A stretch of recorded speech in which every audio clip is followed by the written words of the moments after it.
You don't need CapCut Pro to remove a green screen. You can do it for free in under 2 minutes and without messing up your edges. Let's fix it fast. First, set up your timeline layers. Drag your main background clip onto the bottom track. Then, drag your green screen video and place it directly above the background.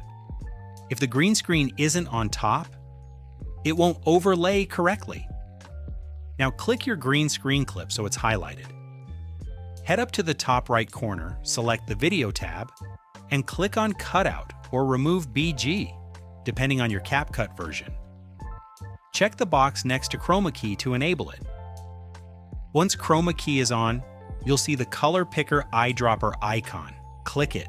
Move your cursor over the green area in your clip. Click anywhere on the green area. CapCut now knows what to remove. Make sure you don't accidentally click your subject. To make the green disappear, drag the strength slider up. Don't go all the way to 100, or your subject will start fading. A sweet spot between 30 and 50 is usually perfect. Finally, bump up the shadow slider to blend the edges and remove any leftover green outlines. And you are done. Your background is completely transparent and your green screen is gone. You can reposition, resize, or scale the clip freely. That's the full process. No pro subscription needed. If this saved you time, drop a like, subscribe for more fast fixes, and I'll see you in the next one.